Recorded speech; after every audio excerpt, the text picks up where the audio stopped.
اعوذ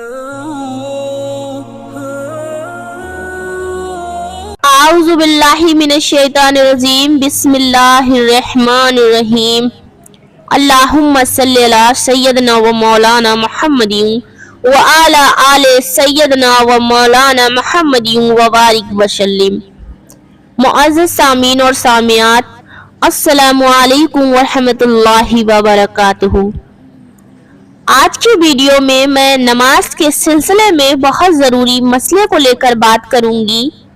یہ ایسا مسئلہ ہے جو بہت سے لوگوں کے سامنے پیش آتا ہوگا۔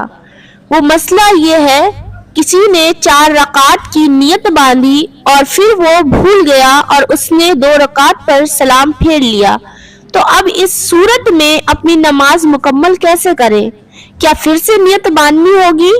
کیونکہ بعض اوقات ایسا ہو جاتا ہے، کبھی کسی سے غلطی ہو گئی، کسی ٹینشن کی وجہ سے یا کوئی اور وجہ سے دھیان بھٹک جاتا ہے اور غلطی سے سلام پھیر دیتے ہیں، تو اس سچویشن میں کیا حکم ہے، اس کا طریقہ سماعت کریں۔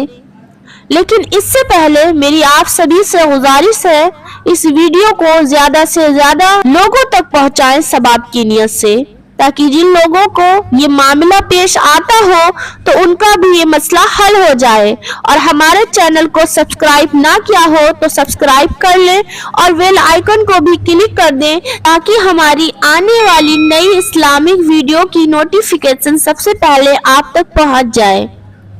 چلیے اب میں بتاتی ہوں کہ آپ اپنی نماز کو کیسے مکمل کریں۔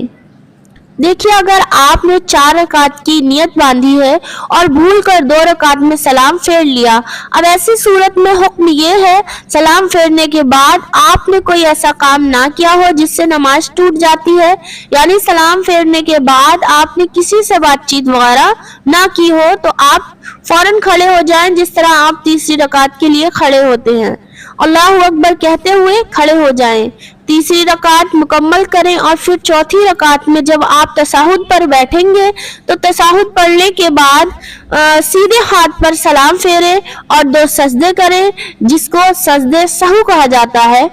2 سجدے کرنے کے بعد آپ پھر تشہد میں بیٹھیں، تشہد پڑھیں، درود ابراہیمی پڑھیں، دعائیں معصورہ پڑھیں اور دونوں طرف سلام پھیر لیں۔ اس سے آپ کی نماز درست ہو جائے گی۔ لیکن ایک بات کا خاص خیال رکھیں، اگر آپ نے سلام پھیرنے کے بعد کوئی ایسا کام کر لیا جس سے نماز ٹوٹ جاتی ہے، کسی سے بات چیت کر لی، تو آپ کو پھر سے 4 رکعت کی نیت باندھنی ہوگی، یعنی 4 رکعت پھر سے پڑھنی ہوگی۔ اگر آپ سلام پھیرنے کے بعد بیٹھے رہے، کسی سے بات چیت نہیں کی، کوئی ایسا کام نہیں کیا جس سے نماز ٹوٹ جاتی ہے، اور آپ کو فوراً یاد آ گیا، میں نے 4 رکعت کی نیت باندھی تھی اور 2 رکعت پر سلام پھیر لیا، مجھے تو 4 رکعت پڑھنی ہے، تو آپ جو ہے سیدھا تیسری رکعت کے لیے اللہ اکبر کہتے ہوئے کھڑے ہو جائیں، تیسری رکعت مکمل کریں، سجدے سہو کریں، یعنی چوتھی رکعت میں جب آپ تشہد پر بیٹھیں گے تو تشہد پڑھنے کے بعد سیدھے ہاتھ پر سلام پھیریں اور 2 سجدے کریں، جس کو سجدے سہو کہا جاتا ہے۔ 2 سجدے کرنے کے بعد آپ پھر تشہد میں بیٹھیں، تشہد پڑھیں، درود ابراہیمی پڑھیں، دعائیں معصورہ پڑھیں اور دونوں طرف سلام پھیر لیں۔ اس سے آپ کی نماز درست ہو جائے گی۔ ویسے تو نماز پڑھتے ٹائم ہماری ساری توجہ نماز کے اندر ہو تو انشاءاللہ ایسا کوئی معاملہ پیش ہی نہیں آئے گا۔ اللہ تعالی ہم تمام کو مسائل شرعیہ سیکھنے کی توفیق عطا فرمائے، آمین۔ السلام علیکم ورحمۃ اللہ وبرکاتہ۔